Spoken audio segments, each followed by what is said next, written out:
God makes a promise in Genesis chapter 3 and verse 15. This promise involves the promised seed. He pronounces this promise and a curse against the serpent. The serpent believes exactly what God says, which is why in Genesis chapter 4 we have the first murder. What is the first murder? The seed of the serpent, Cain, kills the seed of the woman, Abel. What happens after that? In chapter 4, at the end of it, on into chapter 5, we get the announcement of the coming of Seth and the restoration of the godly seed.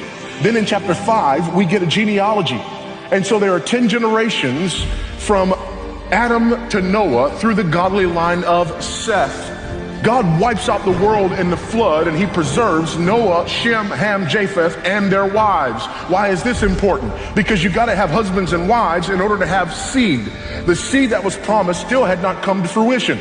Eventually you come to a man named Terah who has an offspring by the name of Abraham. God makes a promise to that man named Abraham, and this promise involves, among other things, seed.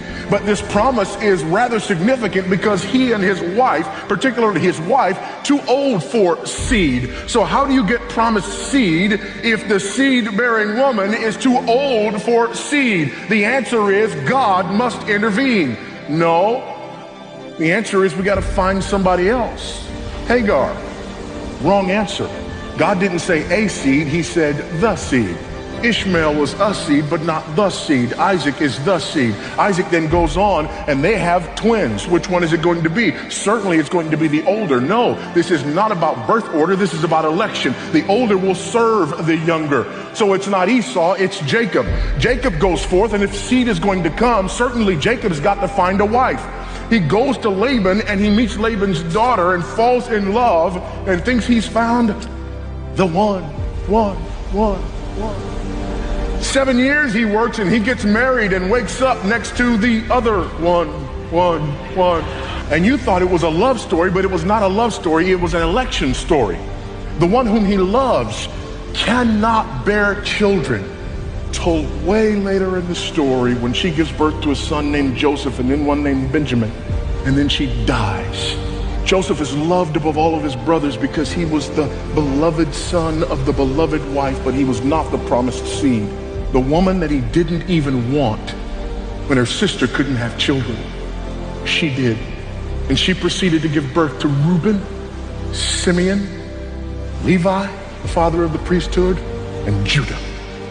And as we come to this story, Genesis chapter 37, we are introduced to Joseph. In Genesis chapter 38, there seems to be a chapter that's out of place because now we read about Judah and Tamar, the worst moment in Judah's life. Why is that there in the midst of the story about Joseph? Because it's not about Joseph, it's about Judah. Well, why show Judah at his lowest point?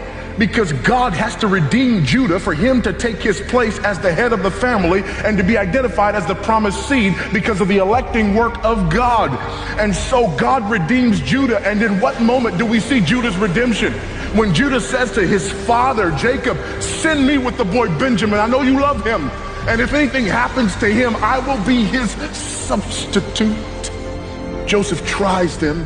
And he takes Benjamin and says, I'm keeping this one. Jacob says, it'll kill my daddy. Take me instead of my brother as his substitute and put his punishment upon me in order that my father may be pleased by his redemption.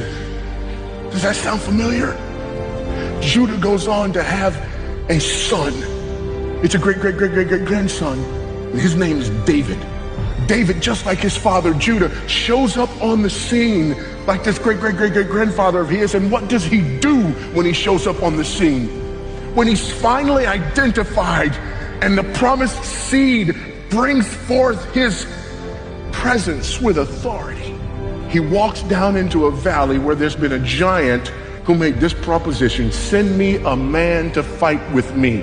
If he defeats me, we will serve you. If I defeat him, you will serve me. David goes down, fights the giant as the representative substitute for God's people, wins victory over the giant, thereby winning victory on behalf of all of God's people. There's a covenant made with him, and that covenant promises a throne and a king, and great King David, descendant of Judah. eventually has a greater son who is a greater king, who is the Lion of the tribe of Judah. The New Testament opens up with a genealogy, and basically that genealogy screams the God who made a promise in Genesis chapter 3 has fulfilled that promise. These are the line of the promised seed who will crush the head of the snake. And what does great King David's greater son Jesus do? Like his forebears, David and Judah, he stands as a substitute on behalf of God's elect, lays down his life, accepts the wrath of God poured out upon him that he might win victory on behalf of God's people, that all of those who are found in him might be rescued. Why is Genesis chapter 41 important? Because God rescues Joseph in order to rescue Judah, in order to rescue Israel, in order to rescue me. This is not about material wealth. This is about rescue and redemption. This is about God in his providence orchestrating all of history in order to bring about that which we need more than anything else, and that is to be rescued from God. The first Adam ate, and we all died in him. The last Adam died, and as a result we shall all feast with him. This is why not only Genesis 41, but the whole Old Testament matters and makes sense, because it points to God's redeeming, rescuing work in the person of Christ. Therefore, regardless of where your story ends up, you must find its significance in the ultimate portrait of God's work of redemption and rescue. If you don't, you are settling for something far less significant, and you have completely missed your greatest need.